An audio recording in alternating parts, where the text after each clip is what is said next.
النار. أعوذ بالله من الشيطان الرجيم. يا أيها الذين آمنوا اتقوا الله حق تقاته ولا تموتن إلا وأنتم مسلمون.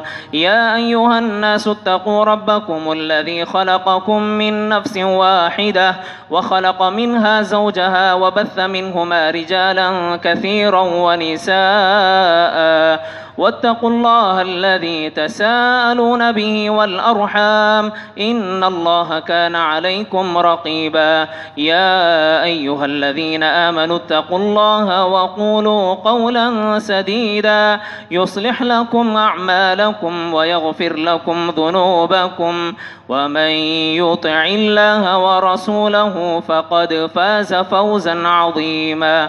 وقال تعالى في موضع آخر فصل لربك وانحر.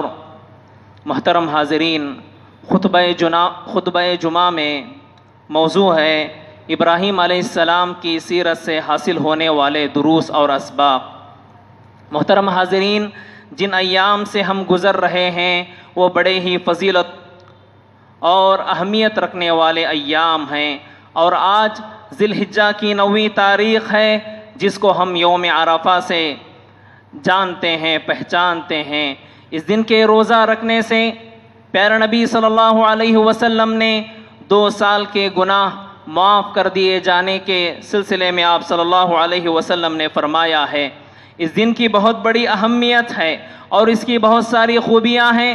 اللہ رب العالمین قرآن مجید میں یوم عرفہ کی قسم کھاتے ہوئے کہا وَشَاهِدٍ وَمَشْهُودٍ، اور قسم ہے جمعہ کے دن کی اور عرفہ کے دن کی. اور اس دن اللہ رب العالمین جہنم سے لوگوں کو اس قدر آزاد کرتا ہے کہ اتنا اور دنوں میں آزاد نہیں کرتا.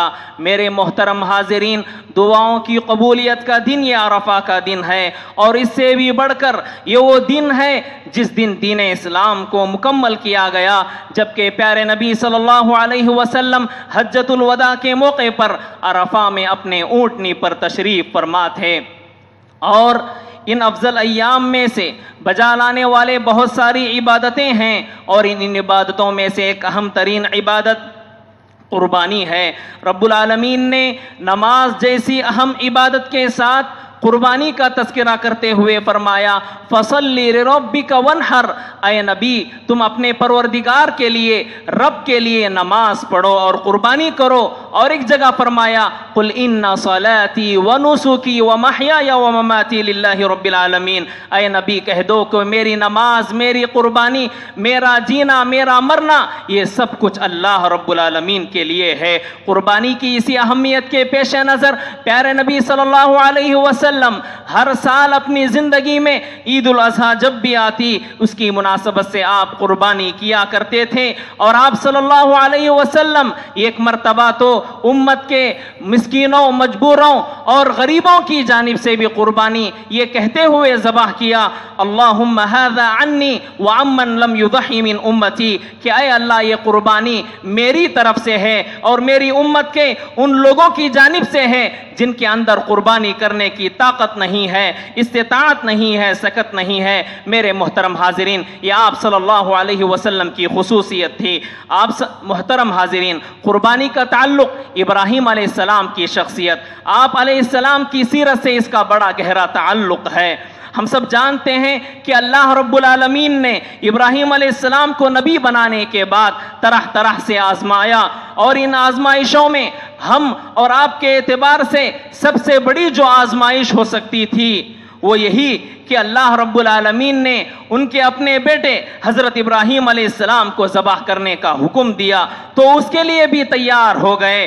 رب العالمین نے ان کی قربانی کو، اللہ رب العالمین کو اس قدر ان کی قربانی پسند آئی کہ اللہ رب العالمین نے ان کے بیٹے حضرت ابراہیم علیہ السلام کو ذبح کیے بغیر ہی ان کی قربانی کو قبول کر لیا، اور ان کی جگہ پر ایک دمبے کو اللہ رب العالمین نے نازل فرمایا اور اس کو ذبح کیا گیا، جیسا کہ اللہ کا ارشاد ہے وَفَدَيْنَاهُ بِذِبْحٍ عَظِيمٍ، کہ ہم نے ایک بہت بڑی قربانی ابراہیم علیہ السلام کو عطا کی ہے. اس کے بعد اللہ کے نبی جناب محمد الرسول اللہ صلی اللہ علیہ وسلم کی زبانی اللہ رب العالمین نے ہم تمام کے لیے اس سنت کو تا قیامت جاری کر دیا، تاکہ سال میں ایک مرتبہ حضرت ابراہیم علیہ السلام کی اس قربانی کو ہم تازہ کر سکیں۔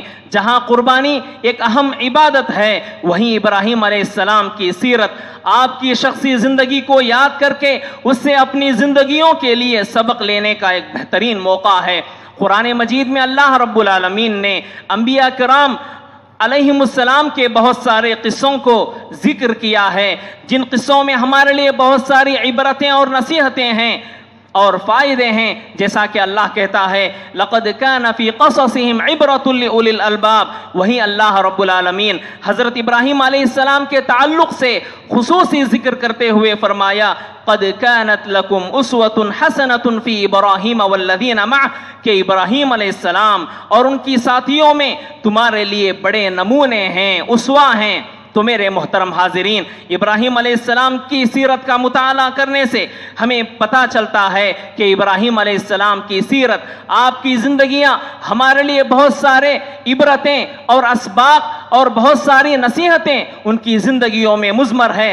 حضرت ابراہیم علیہ السلام یہ امام التوحید تھے، توحید آپ کی پہچان تھی، اور اپنے جملہ معاملات عبادات میں یہ حنیف تھے، سب سے اپنا رخ پھیر کر اللہ رب العالمین کے لیے اپنے آپ کو جوڑنے والے تھے۔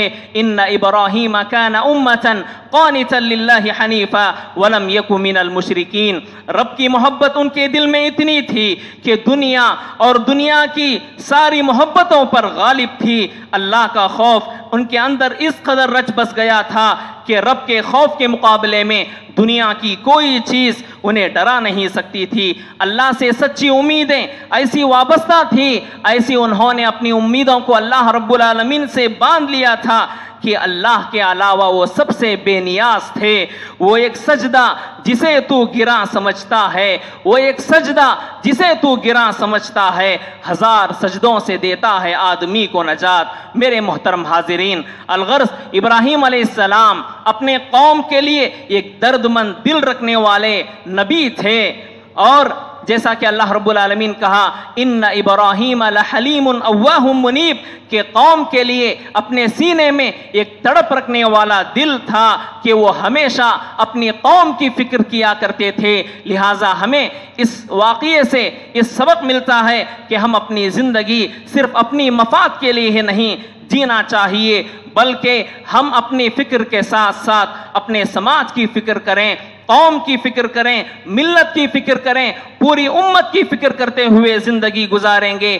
اسی کو پیارے نبی صلی اللہ علیہ وسلم احادیث میں خیر خواہی کا نام دیا ہے، الدین النصیحہ۔ آپ علیہ السلام دعوت و تبلیغ کے کام، یہ آپ کا ایک بہت بڑا اہم مشن تھا۔ آپ علیہ السلام اللہ کا پیغام دوسروں تک پہنچاتے تھے، دین کی خدمت آپ نے کی، حق کے لیے، توحید کے لیے گھر کو، بستی کو چھوڑنا پڑا، رشتہ داروں کی قربانی دی۔ الغرض حضرت ابراہیم علیہ السلام کی زندگی قربانیوں سے بھری ہوئی ہے۔ آپ علیہ السلام کی زندگی کا ایک ایک گوشہ قربانی سے منور ہے، قربانیاں ہی قربانیاں آپ کی زندگیوں میں نظر آتی ہیں۔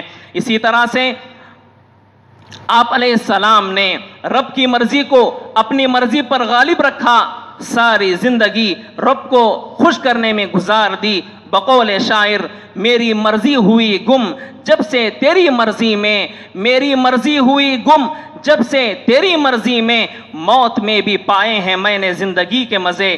حضرت ابراہیم علیہ السلام رب کے فرما بردار بندے تھے، زندگی میں جب بھی مشکلات آتے تو رب سے اور زیادہ قریب ہو جاتے تھے، جس کے نتیجے میں اللہ نے ان کی ہر مشکل کو آسان کیا اور ہر مشکل میں ان کا ساتھ دیا اور انہیں نجات دی۔ اللہ رب العالمین کا بھی یہ وعدہ ہے وَمَن يَتَّقِ اللَّهَ يَجْعَل لَّهُ مَخْرَجًا، جو واقعی معنوں میں اللہ رب العالمین سے ڈرتا ہے، اللہ کا تقوی اپنے اندر رکھتا ہے، اللہ رب العالمین مشکلوں سے نکلنے کے راستے ہموار کر دیتے ہیں۔ لہٰذا میرے محترم حاضرین، ابراہیم علیہ السلام جیسا تقوی، اللہ رب العالمین کا ڈر اور اللہ رب العالمین کی خشیت اور اللہ رب العالمین سے ہمارا گہرا لگاؤ ہونا چاہیے۔ یا ایھا الذین آمنوا ان تتقوا اللہ یجعل لکم فرقانا، ایمان والو اللہ سے ڈرتے رہو گے تو اللہ رب العالمین تمہیں فرقان عطا کرے گا، حق و باطل میں تمیز کرنے کی تمیز عطا کرے گا